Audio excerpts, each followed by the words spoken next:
ప్రధానంగా తెలంగాణలో ఈరోజు సోషల్ మీడియాలో కేసులు చూసుకుంటే ఒక అడ్వకేట్గా, మీరు ఒక హైకోర్టు అడ్వకేట్గా ఏం చెప్తారు? ఈ కాంగ్రెస్ ప్రభుత్వం వచ్చిన తర్వాత సోషల్ మీడియాలో ఏ పార్టీకి సంబంధించకపోయినా కూడా కేసులు విపరీతంగా అవుతున్నాయనేది ఒక చర్చ నడుస్తుంది. దానిపైన ఏం చెప్తారు? ఒకటి, గత కొంతకాలంగా రాజకీయ పార్టీలకు కొంత అసహనం ఎక్కువైంది. అంటే ఏ పార్టీ అయినా వాళ్లకు వ్యతిరేకంగా ఒక్క వాక్యం వాడు మాట్లాడినా, సోషల్ మీడియాలో ఏదైనా పోస్ట్ వచ్చినా, లేకపోతే వ్యతిరేకమైన సంఘటనలు జరిగినా వాళ్ళు దాన్ని ఓర్వలేక ప్రత్యర్థుల మీద అటాకులు చేయాలి, ప్రత్యర్థుల మీద కేసులు పెట్టాలా అనేటువంటి ఒక ప్రక్రియ చాలా ఎక్కువైంది. ఇది చాలా దురదృష్టకరం. సో జనరల్గా సుప్రీంకోర్టు కొన్ని తీర్పులలో ఏం చెప్పిందంటే, బిలో 7 years ఉన్న వాళ్ళ విషయంలో కంపల్సరీగా నోటీసులు ఇవ్వాలి తప్ప రిమాండ్ చేయొద్దు అనేటువంటి మాట చెప్పినారు. Harish Kumar versus state of Bihar versus దాంట్లో కానీ, లేకపోతే సత్యేంద్ర కుమార్ అంటిల్ వర్సెస్ సిబిఐలో కానీ వాళ్ళు ఏ పరిస్థితులలో 41A నోటీస్ నుంచి తప్పించుకోవచ్చు అనే విషయాలు చెప్పినారు. ఈ 41A సిఆర్పిసి నోటీస్ అంటే 7 సంవత్సరాల బిలో ఉన్నప్పుడు ఫస్ట్ పోలీస్ ఆఫీసరే అరెస్ట్ చేయకూడదు, అరెస్ట్ చేయకుండా ట్రై చేయాలి.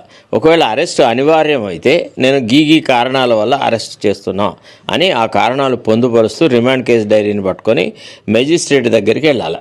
మెజిస్ట్రేట్ గారు ఏదైతే సిఐ గారు ఏదైతే లేకపోతే ఆ ఇన్వెస్టిగేటింగ్ ఆఫీసర్ ఏదైతే కారణాలతోని ఇతను అరెస్ట్ కంపల్సరీ అని చెప్తాడో అట్లాంటి కారణాలు సహేతుకంగా ఉన్నాయా లేదా మళ్ళీ మెజిస్ట్రేట్ క్రాస్ చెక్ చేయాలి. క్రాస్ చెక్ చేసిన తర్వాత మాత్రమే మనకి వాళ్ళను రిమాండ్ చేయాలి 167(2) కింద. తర్వాత సత్యేంద్ర కుమార్ అంటిల్ వర్సెస్ సిబిఐలో ఇంకా ఏ విషయం చెప్పినారంటే, ఏ మెజిస్ట్రేట్లు అయితే ఈ సిఐ గారు లేకపోతే ఇన్వెస్టిగేటింగ్ ఆఫీసర్ ఇచ్చిన కారణాలను సరిగా చూడక, పరిశీలించక అవి నిజమా కాదా, అరెస్ట్ చేయాల్సిన పరిస్థితులు ఉన్నాయా లేదా అని పరిశీలించకుండా మెకానికల్గా యాంత్రికంగా రిమాండ్కు ఆర్డర్ చేస్తే అట్లాంటి జ్యుడిషియల్ ఆఫీసర్లను ఆ జ్యుడిషియల్ ఫంక్షన్ నుంచి తీసేసి మళ్ళీ అకాడమీకి పంపించి ట్రైనింగ్ ఇప్పించాలా అనే మాట మాట్లాడాడు. అంటే ఎందుకు ఈ విషయాలు చెప్పాల్సి వచ్చింటే, వ్యక్తిగత స్వేచ్ఛ అనేది చాలా పవిత్రమైంది. ఏ వ్యక్తి స్వేచ్ఛను కూడా హరించడానికి వీల్లేదు. కొన్ని తప్పొప్పులు చేసినప్పుడు చట్టపరంగా శిక్ష పడితే that is a different thing. కానీ ఉన్నదానికి లేని దానికి వ్యక్తిగతమైన స్వేచ్ఛను దెబ్బతీయద్దు అనేటువంటి యాంగిల్లో సుప్రీంకోర్టు ఆ తీర్పులు ఇచ్చింది. ఆ తీర్పులు మొత్తం హైకోర్టులు కంపల్సరీగా అవలంబించాల్సిందే. దాదాపుగా అన్ని రాష్ట్రాల చీఫ్ సెక్రటరీలకు ఆ కేసులు జరిగేటప్పుడు నోటీసులు ఇచ్చి వాళ్ళతోని కాంప్లైంట్స్ రిపోర్ట్ కూడా తెప్పించుకున్నారు.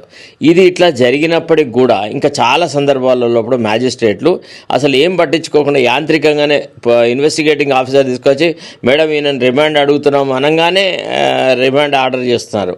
సో అట్లా ఇటీవల కొన్ని సందర్భాలలో జరిగింది. మా పెద్దపల్లిలో, అంటే ఇంతకుముందటి ఉమ్మడి కరీంనగర్ జిల్లా పెద్దపల్లి, ఇప్పుడు పెద్దపల్లి టౌన్లో ఉన్న ఒక మ్యాజిస్ట్రేట్ కూడా 41A సిఆర్పిసి ఫాలో కాకుండా ఏ రకమైనటువంటి సుప్రీంకోర్టు తీర్పులను పాటించకుండా ఒక వ్యక్తిని అక్యూజ్డ్ని రిమాండ్కి పంపితే నేను హైకోర్టులో కేసు వేస్తే జస్టిస్ విజయసేన్ రెడ్డి గారు ఆ మెజిస్ట్రేట్ గారికే నోటీసులు ఇచ్చినారు. తర్వాత ఇంకో కేసులో కూడా జస్టిస్ లక్ష్మణ్ గారు నోటీస్ ఇచ్చినారు.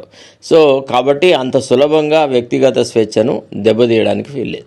ఒకవేళ సార్ ఇప్పుడు సోషల్ మీడియాలో ఎవరినైతే అరెస్ట్ చేస్తున్నారో, తప్పుడుగా అరెస్ట్ చేస్తే వారిపైన ఎలాంటి కేసులు నమోదు? అంటే డిపార్ట్మెంటల్ యాక్షన్ కోసం ట్రై చేయాలి. తర్వాత అట్లా తప్పుడు విధానాల ద్వారా రిమాండ్ కనుక తీసుకుంటే వాళ్ళ మీద కంటెంప్ట్ ఆఫ్ కోర్ట్స్ యాక్ట్ కింద కేసులు పెట్టాలి. ఇట్లా రకరకాల విధానాలలో పోలీస్ ఆఫీసర్లు తప్పిదాలు చేస్తే వాళ్ళ మీద శిక్ష తీసుకోవడానికి అవకాశాలు ఉన్నాయి. మొత్తానికి ఇప్పుడున్న తెలంగాణ రాష్ట్రంలో అరెస్టులను ఎట్లా చూస్తారు? ఇప్పుడు ఇక చాలా పొలిటిసైజ్ అయిపోయింది పొలిటికల్ అడ్మినిస్ట్రేషన్. తర్వాత పోలీస్ అడ్మినిస్ట్రేషన్ కూడా వాళ్ళ రాజకీయ ప్రత్యర్థులను విచ్చలవిడిగా అరెస్ట్ చేసి జైళ్ళలో పెడుతున్నారు. తప్పు చిన్నదైనా కానీ శిక్ష ఎక్కువ అన్నట్టుగా కనీసం ఒక 4-5 రోజులు, వారం రోజులు అట్లా జైల్లో ఉంచకుండా ఎవరిని బయటికి రానివ్వట్లేదు. ఇది కక్ష సాధించేటువంటి చర్య మాత్రమే.